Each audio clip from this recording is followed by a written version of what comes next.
आज हम बात करेंगे झारखंड की एक ऐसी घटना की जो, देखिए, सिर्फ एक कहानी नहीं है। ये एक ऐसा डर है, एक ऐसा खौफ जो आज भी वहां के लोगों के दिलों में जिंदा है। तो गांव का पुराना मंदिर। कहानी की शुरुआत ही होती है एक गांव से और उसके बाहर बने एक पुराने सुनसान से मंदिर से। तो ये जो घटना है, ये झारखंड के एक बहुत ही छोटे गुमनाम से गांव की है। मतलब एक ऐसी जगह जहां लगता है कि शायद वक्त भी कहीं थम सा गया हो। ये एक ऐसा गांव है ना, जहां बस एक रात में हुई एक घटना ने हमेशा के लिए एक खौफ भर दिया। आज भी अगर कोई उस रात का जिक्र भी करता है ना, तो लोग अंदर तक सिहर जाते हैं। और इस पूरी कहानी का जो सेंटर है ना, वो है गांव के बाहर बना एक पुराना सा मंदिर। अब वहां के बारे में लोग कहते थे कि सूरज ढलने के बाद कोई भी उस तरफ नहीं जाता। ये बस एक नियम था जिसे सब मानते थे, एक अनजाने डर से बना हुआ नियम। तो बात करते हैं उस रात की अजीब रोशनी की। सवाल ये है कि आखिर उस रात ऐसा हुआ क्या जिसने उस अनजाने डर को हमेशा के लिए एक हकीकत में बदल दिया। सोचिए, वक्त था आधी रात का, करीब करीब 1 बज रहा था। पूरा गांव गहरी नींद में और चारों तरफ बस सन्नाटा। और उसी सन्नाटे में गांव का चौकीदार अपनी गश्त पर था।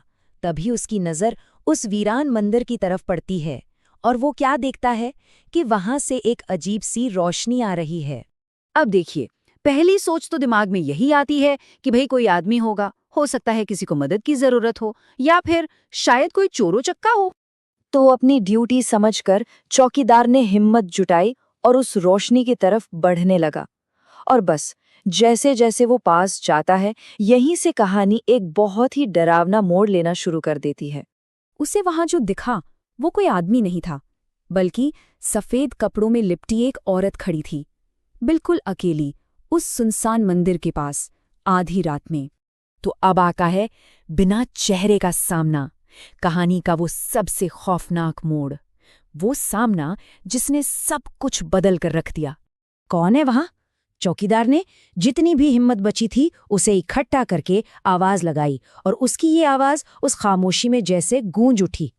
और तभी उस आवाज को सुनकर वो औरत बहुत धीरे धीरे चौकीदार के तरफ मुड़ी। सच कहूं, ये वो पल था जहां शायद दिल की धड़कन भी एक पल के लिए रुक जाए। लेकिन उसका चेहरा था ही नहीं। जी हाँ, जहां चेहरा होना चाहिए था वहां कुछ भी नहीं था। अब बात करते हैं उल्टे पैरों के निशान की। उस भयानक मंजर के बाद आखिर हुआ क्या? क्या उस रात का कोई सबूत पीछे छूटा था? अब ये देखने के बाद कोई भी क्या करेगा? चौकीदार बुरी तरह डरकर गांव की तरफ भागा। लेकिन वो भाग रहा था और उसे अपने पीछे से लगातार पायल की आवाज सुनाई दे रही थी, छन छन छन।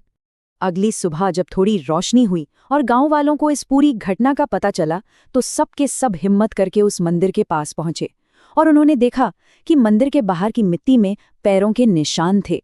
पर ये कोई आम निशान नहीं थे। मंदिर के बाहर मिट्टी में जो पैरों के निशान मिले ना, वो उल्टे थे।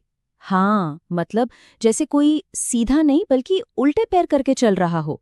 और पुरानी कहानियों में, लोक कथाओं में, उल्टे पैर हमेशा किसी ऐसी ताकत की निशानी माने जाते हैं जो इस दुनिया की नहीं है। तो एक अनसुलझी कहानी।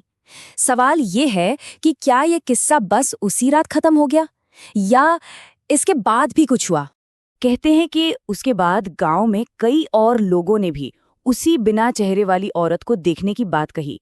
मतलब ये सिर्फ चौकीदार का वहम नहीं था। और उस एक रात का डर ऐसा बैठा कि आज भी लोग उस रास्ते से रात में नहीं गुजरते।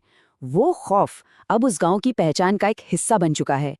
तो आखिर में एक ही सवाल बचता है, कुछ कहानियां खत्म क्यों नहीं होती? क्या वो बस हमारे डर में जिंदा रहती हैं, या फिर वो उन अनसुलझे सवालों में जिंदा रहती हैं जो वो अपने पीछे छोड़ जाती हैं और धीरे धीरे हमारी